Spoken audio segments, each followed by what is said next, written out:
Hi friends, இன்னைக்கு நம்ம வந்து மீல் மேக்கர் ட்ரை ரோஸ்ட் அது எப்படி பண்றதுன்னு பார்க்க போறோம். அது ரொம்ப சிம்பிள் அண்ட் ஈஸி. என்னென்ன அப்படின்னு நான் சொல்றேன். ஃபர்ஸ்ட் வந்து ஆயில், பஜ்ஜி பவுடர் வந்து நான் வந்து எடுத்திருக்கிறது வந்து சக்தி பஜ்ஜி பவுடர். அப்புறம் வந்து இதுக்கு தேவையான திங்ஸ் என்னென்ன பொருட்கள் அப்படின்னா இது வந்து டர்மரிக், அப்புறம் சால்ட், அதுக்கப்புறம் வந்து இது வந்து சில்லி பவுடர் இல்லைன்னா நம்ம வந்து ஏதாவது சாம்பார் பவுடர் கூட யூஸ் பண்ணிக்கலாம். இதெல்லாம் வந்து ஒரு ஸ்பூன், ஒரு டீஸ்பூன் யூஸ் பண்ணிக்கணும். அப்புறம் கொஞ்சம் வந்து வாட்டர். ஃபர்ஸ்ட் வந்து நம்ம இப்ப என்ன பண்ண போறோம்னா மீல் மேக்கரை வந்து நம்ம வந்து இப்ப பாயில் பண்ண போறோம். நல்லா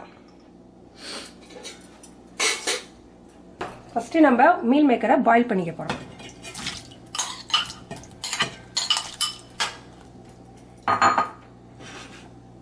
இப்போ பாயில் பண்ணும்போதே நம்ம வந்து சால்ட்டை வந்து ஆட் பண்ணிடணும்.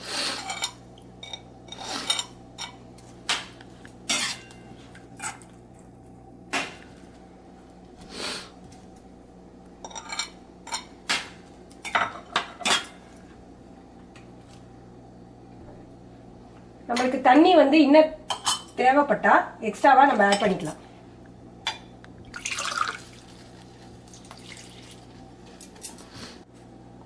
இப்போ நம்ம வந்து இதை நல்லா பாயில் பண்ணிட்டு இருக்கோம். நம்ம வந்து இது இந்த பேன்ல வந்து இப்போ வந்து இது நல்லா பாயில் ஆகட்டும். எப்படின்னா இதை வந்து நல்லா ட்ரைன் பண்ணி எடுத்துட்டு அதுக்கப்புறம் நம்ம வந்து பேன்ல ஆயில்ல நல்லா ட்ரை ரோஸ்ட் பண்ண போறோம். அது நான் எப்படின்னு காமிக்கிறேன் நெக்ஸ்ட்.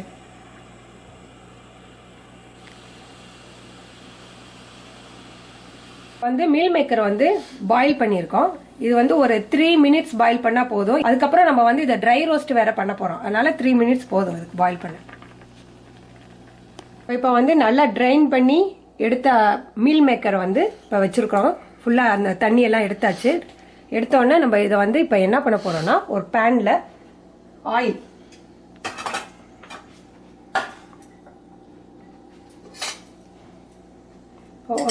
பேனில் ஆயில் நம்மளுக்கு வந்து எவ்வளோ தேவையோ அவ்வளோ, ஒரு 3 டீஸ்பூன் வந்து நான் யூஸ் பண்ணுறேன்.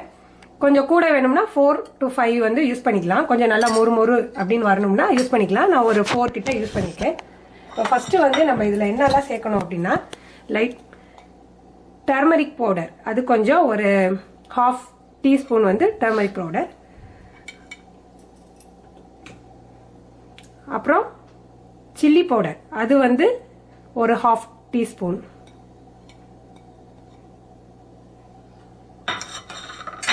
இதுக்கப்புறம் வந்து நம்ம வந்து பஜ்ஜி பவுடர், அது கொஞ்சம் சேர்க்க போறோம். அது வந்து ஒரு 2 டீஸ்பூன் வரையும் சேர்க்கணும்.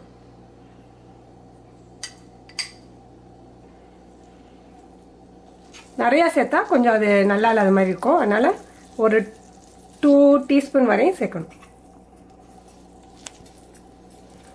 அதுக்கப்புறம் அதை நல்லா வந்து ஆயிலில் வந்து நல்லா மிக்ஸ் பண்ணிக்கணும்.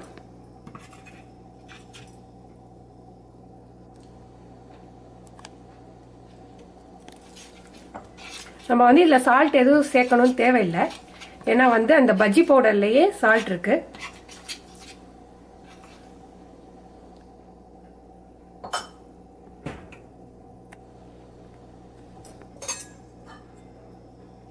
இப்போ வந்து இதில் வந்து நல்லா பபிள்ஸ் வந்த பிறகு நம்ம வந்து இந்த மீல் மேக்கரை வந்து அதில் வந்து ஆட் பண்ணணும். பபிள்ஸ் வர வரையும் கொஞ்சம் வெயிட் பண்ணி அதுக்கப்புறம் ஆட் பண்ணணும்.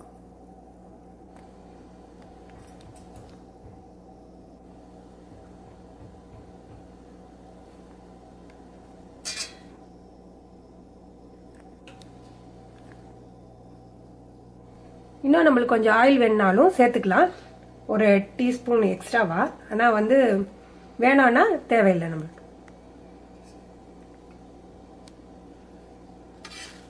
இப்போ லைட்டாக பபிள்ஸ் வர ஸ்டார்ட் ஆயிடுச்சு. இது வந்து கருகிடக்கூடாது. அதுக்கு முன்னாடி நம்ம வந்து இதை போட்டுறோம், மீல் மேக்கரை அதுக்குள்ளே போட்டுறோம்.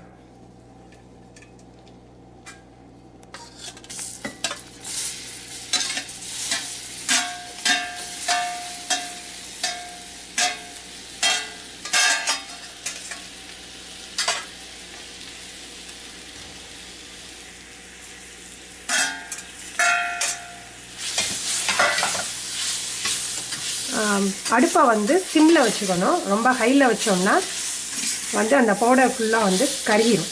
அதனால சிம்ல வச்சுட்டு மைல்டாக நம்ம வந்து இப்படி வந்து ரோஸ்ட் பண்ணிகிட்டே இருக்கணும்.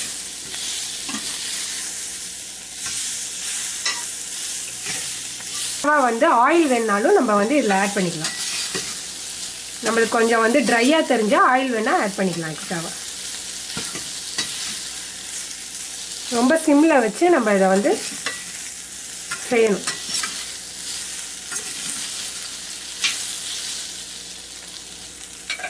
நான் கொஞ்சம் லைட்டாக ஆயில் ஆட் பண்ணிக்கிறேன், கொஞ்சம் ட்ரையாக ஆகாமல் இருக்கிறதுக்கு.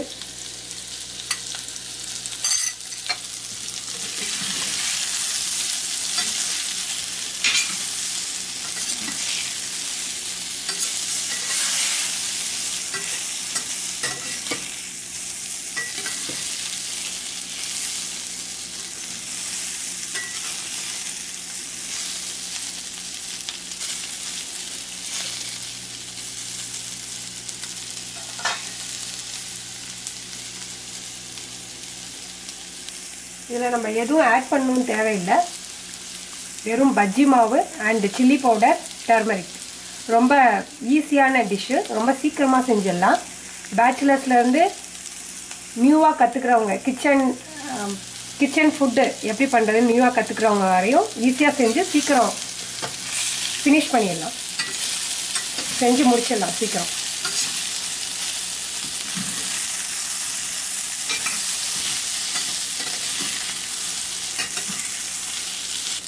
இது வந்து பஜ்ஜி மாதிரி ஒரு பஜ்ஜி டேஸ்ட்டில் இது இருக்கும்.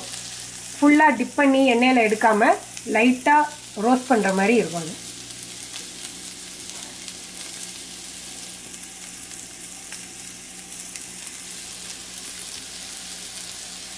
மீல் மேக்கர் ரெடி ஆயிடுச்சு.